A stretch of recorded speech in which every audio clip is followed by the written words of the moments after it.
Second world war में लाखों कैदियों को टॉर्चर सेल में डाल दिया गया था। वहाँ उन्हें बुरी तरह टॉर्चर किया जाता था। उन्हें वहाँ फिजिकल और इमोशनल दोनों तरह से टॉर्चर से गुजरना पड़ता था। उन्हें अकेलेपन से भी गुजरना पड़ता था। कैदियों के सामने उनके दोस्तों की मौत हो जाया करती थी। उन्हें अपने दोस्तों और रिश्तेदारों को मरता हुआ देखना पड़ता था। ऐसे में कैदियों को ये लगने लगा था कि उनका भी मरना अब पक्का है। ये सब देखकर कैदी इमोशनली बहुत डिस्टर्ब हो जाते थे, बर्दाश्त नहीं कर पाते थे और वो सदमे से ही मर जाते थे। सेकेंड वर्ल्ड वॉर में कैदियों को रखने के लिए कई कैंप्स बनाए गए थे। उन्हीं कैंप्स में से एक कैंप में बंद थे psychologist doctor Victor Frankl. Victor उन कैंप्स में 3 साल तक रहे। उन कैंप्स में उन्होंने जो भी देखा, जो भी एक्सपीरियंस किया, जो भी टॉर्चर सहे, किसी को मालूम नहीं था कि वो इसके बारे में एक किताब लिख देंगे। उस किताब की करोड़ों कॉपीज़ बिक जाएंगी और कई भाषाओं में वो किताब ट्रांसलेट हो जाएगी। उन्होंने किताब लिखी जिसका नाम था मैन सर्च फॉर मीनिंग। अभी जो कोरोना क्राइसिस चल रही है, आप घरों में बंद हो, बोर हो रहे हो, अच्छा नहीं लग रहा है, तकलीफ़ हो रही है, तो आप अपनी इस तकलीफ़ को ज़रा इन टॉर्चर सेल्स के फ़ोटोज़ से एक बार कंपेयर ज़रूर करना। इससे मुझे पक्का यकीन है कि आपको अंदाज़ा हो जाएगा कि हमारी तकलीफ़ इन टॉर्चर सेल्स की तकलीफ़ के मुकाबले कुछ भी नहीं है।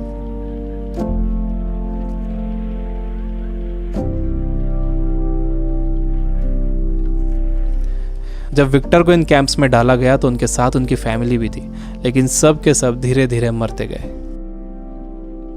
विक्टर एक इंसिडेंट बताते हैं। उनके साथ एक कैदी था। उसने फरवरी महीने के आखिर में एक सपना देखा। उसने विक्टर को बताया कि कल रात उसने एक सपना देखा था। सपने में एक आवाज़ गूंजी कि मुझसे जो पूछना है पूछो। तो मैंने उससे पूछा कि हम इस कैंप से बाहर कब निकलेंगे।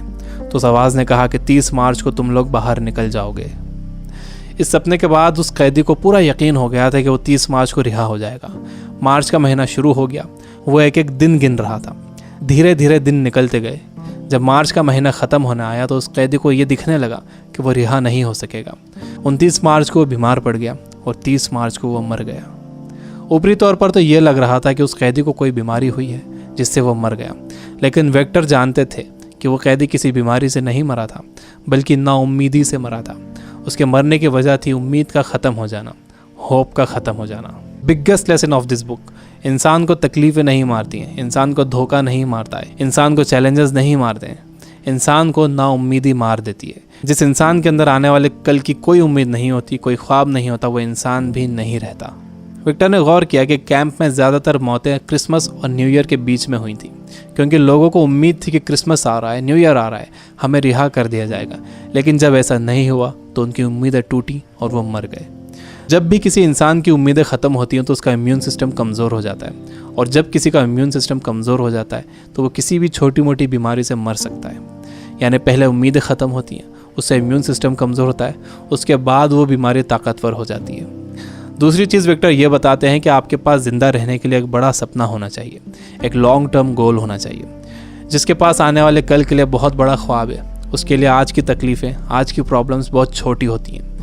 जब किसी का बिलीफ बड़ा होता है, किसी का कॉन्फिडेंस बड़ा होता है, किसी का सपना बड़ा होता है, किसी का कमिटमेंट बड़ा होता है, तो उसके सामने आने वाली क्राइसिस, प्रॉब्लम्स, तकलीफ़ें सब छोटी हो जाती हैं।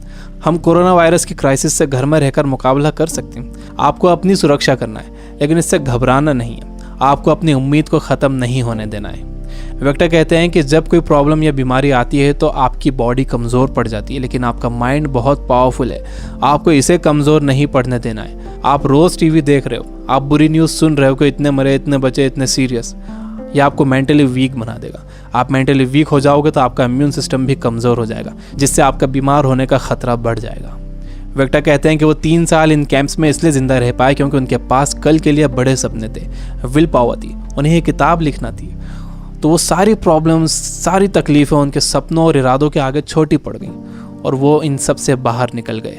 तीसरी चीज़ जो विक्टर ने ऑब्जर्व की थी वो ये कि जब इंसान के सामने कोई प्रॉब्लम आती है तो वो उसे कैसा मीनिंग देता है। वो उसे पॉजिटिव मीनिंग देता है या नेगेटिव मीनिंग देता है। जैसा भी आप उसे मीनिंग देते हो, ये मीनिंग ही उस प्रॉब्लम को आपके लिए मुश्किल या आसान बनाता है। आपका मीनिंग उस प्रॉब्लम को या तो और बढ़ा देगा या उसे ख़त्म कर देगा। फॉर एग्जाम्पल, आप कहीं जाने के लिए घर से बाहर निकलते हो और आप देखते हो कि आपकी गाड़ी का टायर पंचर है। अब आपको बहुत गुस्सा आ जाता है। आपको लगता है कि क्या इसे अभी पंचर होना था, या आप ही के साथ क्यों हुआ, पूरा मूड ख़राब हो गया। आपने इसे दे दिया नेगेटिव मीनिंग। आपके पास एक और ऑप्शन था।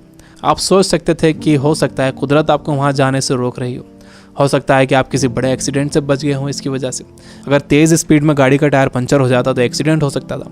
अच्छा हुआ कि निकलने से पहले ही आपको टायर पंचर मिला। यह है पॉजिटिव मीनिंग। इंसान यूजुअली नेगेटिव ही सोचता है और इस नेगेटिव सोचने की वजह से हम हर चीज़ का नेगेटिव साइड ही देखते हैं, उसका पॉजिटिव साइड नहीं देखते। जैसे कोरोना क्राइसिस में जितना टाइम आपने फैमिली को दिया है, क्या आपने कभी पहले इतना टाइम दिया है? मेरे कुछ दोस्त जो किताबों से बिल्कुल दूर थे, उन्होंने बुक्स पढ़ना शुरू कर दिए, वो रीडिंग हैबिट बना रहे हैं। अगर कोरोना क्राइसिस ना होता तो क्या ऐसा होता था? जितना मैं इन दिनों पढ़ रहा हूँ, पहले इतना कभी नहीं पढ़ता था। जितनी सफाई लोगों ने रखनी शुरू कर दी है, पहले कभी नहीं रखते थे। बार बार हाथ धो रहे हैं, अच्छी तरह हाथ धो रहे हैं, सोशल डिस्टेंस मेंटेन कर रहे हैं। किसी लाइन में लगे हुए हैं तो दूर दूर खड़े हो रहे हैं। आसमान साफ नज़र आ रहा है, हवा साफ हो गई है, समंदर का पानी साफ हो गया है। ऐसा लग रहा है कि नेचर ने जैसे रीसेट बटन दबा दिया। हमें ये पॉजिटिव साइड्स भी सोचना चाहिए। जब तक आपके पास नेगेटिव मीनिंग है, आप उस क्राइसिस से डील नहीं कर सकते। हर प्रॉब्लम उसके साथ एक इक्वल अपॉर्चुनिटी भी लेकर आती है। दुनिया जब से बनी है तब से अब तक उसमें प्रॉब्लम्स ही प्रॉब्लम्स हैं। अगर ये प्रॉब्लम्स नहीं होती तो हम यहाँ तक ग्रो नहीं कर पाते। सबसे लास्ट में विक्टर कहते हैं कि आपसे सब कुछ छीना जा सकता है, आपकी धन दौलत, घर, गाड़ी, बीवी, बच्चे, माँ बाप, दोस्त, सेहत, लेकिन एक चीज़ नहीं छीनी जा सकती, वो है आपकी पावर ऑफ डिसीजन। आपसे फैसला करने की ताकत कोई नहीं छीन सकता। अगर आप सिचुएशन से घबराकर फैसला करते हो तो वो सिचुएशन आप पर हावी हो जाएगी, लेकिन अगर आप सिचुएशन के हिसाब से खुद को बेहतर बनाते हो और डिसीजन खुद लेते हो तो आपकी ज़िंदगी बदल जाएगी। दुनिया में इससे पहले भी कई बीमारियां आई हैं जिससे करोड़ों लोगों की मौत हुई है। उसकी वजह ये थी कि लोग अवेयर नहीं थे, उनके पास इन्फॉर्मेशन नहीं थी, इन्फॉर्मेशन लेट पहुंचती थी, बीमारी से डील करने के साधन नहीं थे। लेकिन आज का वक्त सबसे अच्छा वक्त है। हमारे पास इन्फॉर्मेशन बहुत तेज़ी से पहुंचती है, हमारे पास साधन है। मुझे पूरा यकीन है कि आगे और भी अच्छा वक्त आने वाला है और मैं आपको उम्मीद दिलाता हूँ कि आगे सच में बहुत अच्छा वक्त आने वाला है। You guys are amazing.